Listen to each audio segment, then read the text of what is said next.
Hello and welcome to this week's episode of You're a Goddamn Cheater. And today we're digging in to another amazing chapter. This one is a chapter actually that I read to the wonderful Lisa Sykes, who is my coach, and I read it to her in Spain when I was on this amazing trip that happened, God, a number of months ago now. And literally whilst I was flying to Spain on this trip, I got this download that this was my podcast, that to talk about this book that I had just gained so much magic, so many lessons from. This was my podcast. This is what I needed to explore and to share with other people. And through the lessons that I've learned in this book, I have been able to navigate so many changes in my life. And it just speaks to me on such a soul level. And I think this chapter in particular, Let It Burn, I think now reading it again, like in preparation for this podcast, I think the reason it's so dogged and I've underlined so many sentences is because the whole concept of this chapter is this theme of death and rebirth. And as somebody with a Scorpio moon, so we are not just our sun/star signs, we also have a moon sign and a rising sign. That's like our big three, like in astrology terms. I love a bit of astrology. So if you didn't know that, please come follow me on Instagram at Scorpio Moon Coach. And like I love getting into like people's big threes. I've got like a totally free astrology mini course that you can do. So go find me over there on Instagram, and you can get to grips with all of that if you're like, what? We got a moon sign? But my moon sign is Scorpio, and Scorpio is this like deep water sign. It loves getting to the bottom of situations, having like the deep conversations, and Scorpio just loves a transformation. It loves the cycle of death and rebirth. It's just something it feels comfortable doing. And I think Scorpio, it knows that that things have to die away in order for these new beginnings, opportunities, relationships, friendships to be born. And I think for a really long time, one, I didn't know that I had a moon sign. Then when I knew it was Scorpio, well, I had a moon sign and it was Scorpio, I was like, okay, things are clicking into place here. I'm starting to understand myself a bit better. And now I realize that is the place that I really need to be in and really need to talk about and just kind of share with other people, as Glennon does in this chapter, Let It Burn, the beauty and the necessity to let old things burn if they're not true enough for us anymore. Then we absolutely have to let those old versions of us, old relationships, friendships, jobs, we have to let them burn away in order for new opportunities, for new things to grow. And we have to be willing to be in that void, in that darkness, in that scary space for a bit of like, oh my God, everything is like crumbling around me. We have to like be courageous and be in that space to allow these beautiful, like truer versions of ourselves to emerge. And this is what this chapter is all about. And I think this is why it spoke to me on such a soul level, because like I said, that is like the Scorpio vibe. So I think the first thing to really of like how we even get there is, and we spoke about this a bit last week, is like once we can start to be still and to get to listen to like that inner voice, to listen to that inner knowing. And as we spoke about last week, it's like can be really challenging because life is so busy and we have a million and one distractions, mental load, kids, constant demands, and it can be really, really easy to just kind of slip into just being constantly busy, being constantly distracted.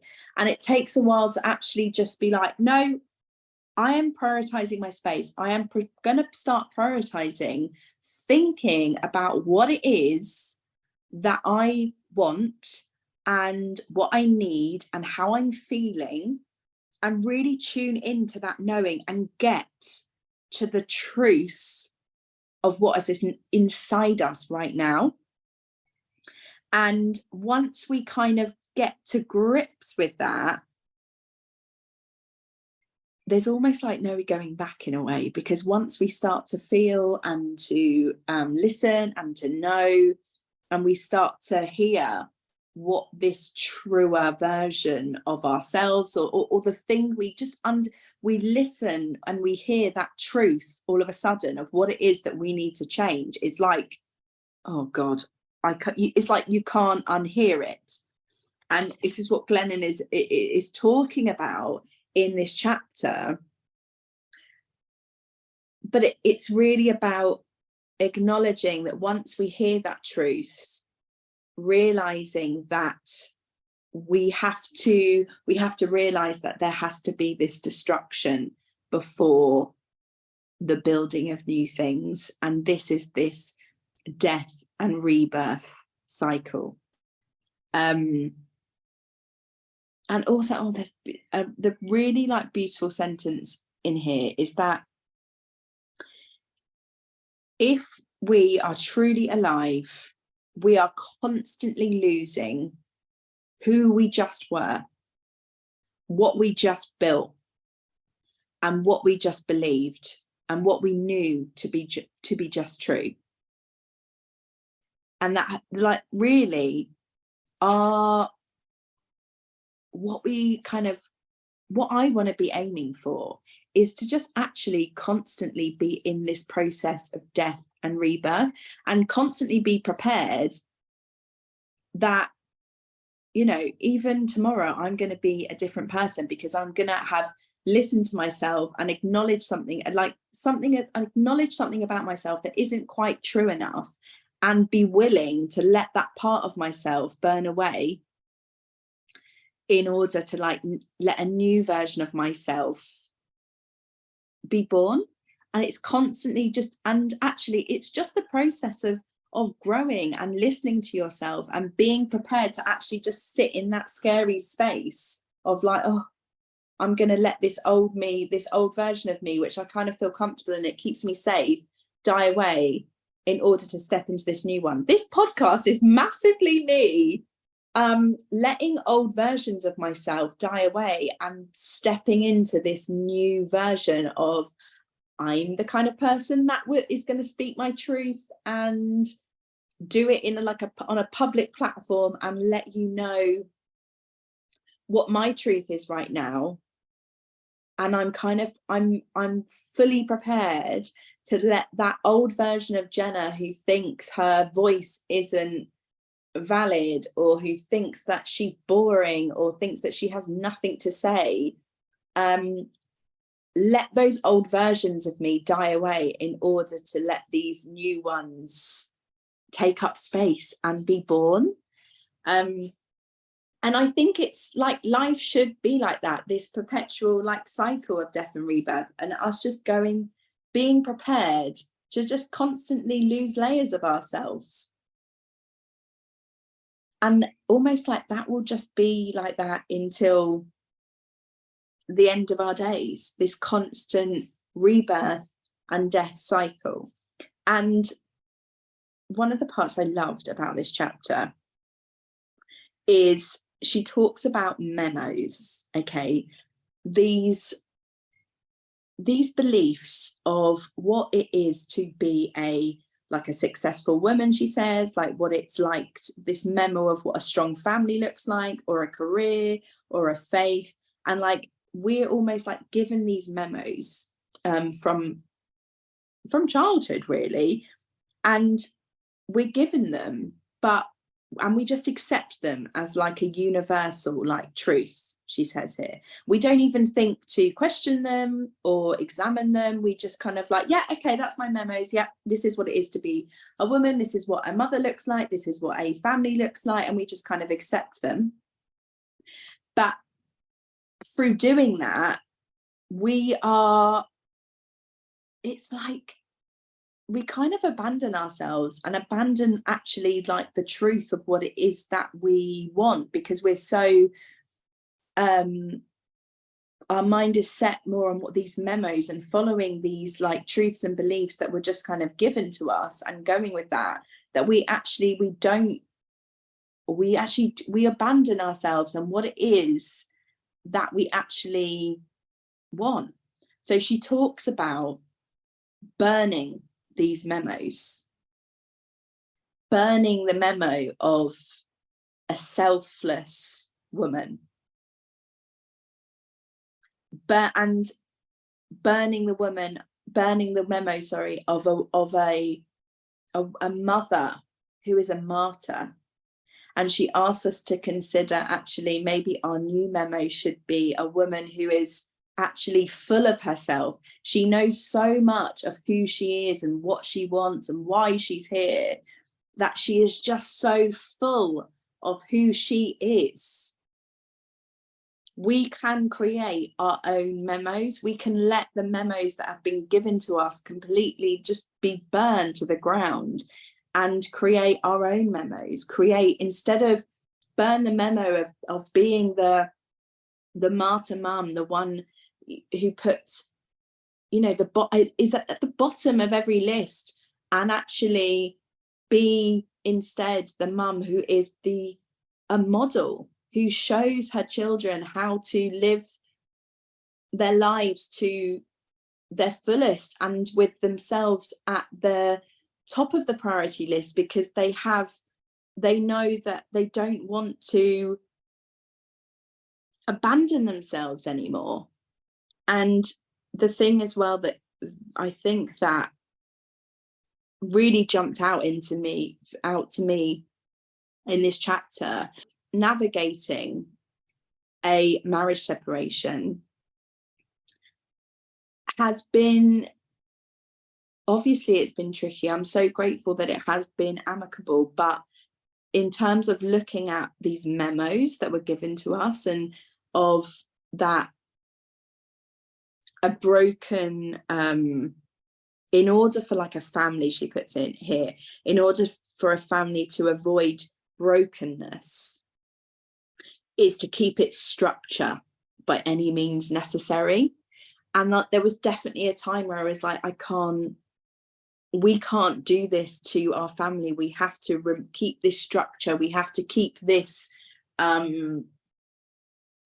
this like memo of what it is to be a whole family, even though the two of us are not happy and this is not working. And we were, there's a point where we're just looking at this memo that was given to us, which isn't ours anymore, and then we're abandoning both of ourselves in this marriage because it wasn't working and we weren't happy. And actually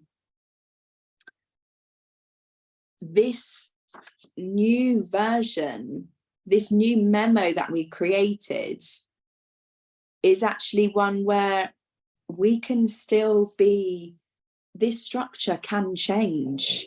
We can still be a loving family unit, but the structure can look however we want it to look, and also this memo of a successful marriage being one that stays together, she puts, until basically death do us part, even though each person in that marriage was not happy and was a part of them was dying inside, because they vowed to be with each other, even though they were both abandoning themselves and their own happiness. And it's like that memo if that is you right now, you can burn that memo. That is something that was given to us by the powers that be, that we can absolutely burn that memo. That doesn't have to be ours. We can write another one, which is, you know, I choose to not abandon myself anymore. This may be a successful marriage is only successful until both sides of maybe it doesn't have to be until death. We had a successful marriage up until the moment when it wasn't working anymore, and now we have such a successful co-parenting friendship that we will be in each other's lives forever. That doesn't mean that our marriage wasn't successful. It just wasn't successful in terms of like this memo that we were given to us, that you have to be together, you know, until the very end. So yeah, I loved this chapter so much because it just spoke to so many different parts of my story and the last 2 years that I have been navigating, and really actually got me to question so many of the memos that I had given myself and read, and to actually take a minute and question them and examine them and just think, right, are these actually mine? And most of them weren't. And like, right, okay, what are the ones that I can write my own? I can write my own with this knowledge of intuition and trusting my inner knowing and trusting the truth that is inside of me, and actually listening to myself and navigating my way through life by being like, right, is this true enough for me right now? And if it isn't, I need to be brave enough to let that burn, let it burn away, let it die, so that I can create space for the next new, truer version of who I am, or the next new, truer relationship or friendship or job. And just like finishing it off, Glennon talks about actually how her memos are almost like written in sand, because we actually always need, we're constantly going to be revising these memos that we write for ourselves, because if we continue to go into this death rebirth cycle and be prepared to let old versions of us die away so that new ones can be born, we will forever be in this perpetual, she calls it, will forever be in this perpetual becoming. I am living bravely my entire life, and I will become 1,000,000 deaths and rebirths. I love that. And that for me is like the true goal and like where I am heading. And I want to like encourage you to think about and look at what these memos are that you have potentially been given that aren't your own, and to question them and to examine them and to think about what needs to burn away right now, what do you need to let crumble, and what do you need to burn to the ground in order to just make this space for new beginnings to kind of come through. And actually, while I say that, we're approaching a full moon, and a full moon is an amazing time to give yourself, to create the space for yourself to think about what it is that you want to release and let go of, what needs to change, what needs to die away. And a full moon is an amazing time to do that. And you know what? All you need, and I said this in one of the other first episodes, you only need like 10-15 minutes to start this process of like getting in touch with your inner world, your inner knowing, your intuition, that gut feeling of just starting to listen to that inner voice. And I promise you, the more you do it, the more you actually just carve out the space for yourself, put yourself as a priority, and just be alone, pen and paper, and just think about this stuff. Because I get it, it's so hard. It's so hard. There's all the bit, you know, all the demands, life is busy, but we have to carve that time out and do this thing. And a full moon is an amazing time to start thinking about this. And I want you to write down what needs to burn away, what needs to crumble, what do you need to start to let go of in order for new things to be reborn, for new beginnings to emerge. And we have to be brave enough to stand in that void, and that kind of, oh God, everything is crumbling, and be brave enough to stand there and know that these new beginnings, these new opportunities, these new relationships that are more, they're a truer, more beautiful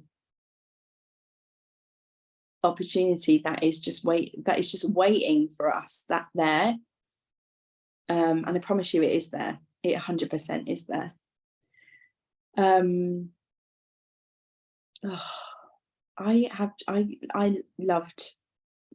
I love this chapter so much. It's one that I come back to again and again, because it reminds me the importance of just letting these versions of ourselves die away, so that new things can be reborn. And actually, it's funny because last year, when I kind of really leaned into letting an old version of myself die away. So last year I was a PA. Well, no, I was a VA. I set up my own business as a virtual assistant, and last year I fully leapt into, like, this is from listening to myself and knowing that is not the truest version. This is not why I'm here. And actually kind of acknowledging that, and then being like, this job, this career has to absolutely burn away. It has to crumble. This is not true enough for me anymore. And I let those clients go, and I was absolutely terrified. But I was like, I know that I have to make the space so that these new clients can kind of come in, that want to know about moon magic, that want to kind of learn about astrology, and be prepared to just do the inner work and the coaching and all of these things that I have absorbed and that I offer my clients. Like, I have to let that VA, that comfort zone there, burn away in order to let these new versions of myself be born. And actually, one of my first ever course that I did, my first ever group course, and it's still going now, there's places available in September. Is called The Rebirth of You. And actually, it's all of these things that I have learned. So the moon magic, the practicing the power of my menstrual cycle, and realizing that we are just magical beings in terms of our menstrual cycles, and starting to peel back the layers of, like, doing the inner child work and speaking to that inner child, and what are my love languages, like all of these things that I have been absorbing, this information that I'm absorbing. I realized that I have been constantly going through this death and rebirth cycle for well over 2 years now, or no, 2 years, and I want to put this all in a course for other people to do the same, for other people to just peel back layers of themselves and let old versions of themselves, like, die away and be reborn again. And it's as easy as it's just layers, and it's just this constant cycle. And the goal is to just again and again and again until the final, until the final death and rebirth, Glennon says, right up until then. That is the goal. That is what I'm here to continually do with myself, but I think continually teach and coach and spread this message of death and rebirth and the beauty that comes with that. So yeah, I'm going to leave it there for now. I have loved digging into this episode, this chapter, and I would love to hear your thoughts. Please follow the podcast, and come follow me on Instagram at Scorpio Moon Coach, where I tell you whenever a new episode is dropping. But also, there's so much moon magic knowledge on there, and astrology, and inner child, like all the things are just can all be found on my Instagram page. So please come over and follow me on there and say hi. I would love to hear from you. And yes, remember, full moon, carve out that time for yourself. Do a full moon ritual. Just carve out the space, however long you've got, put pen to paper and start thinking about the things that you need to let go of, what you need to release, what do you need to let burn away, and let me know. I'd love to hear from you. Okay, that's it for now, and I will speak to you soon. Okay, lots of love.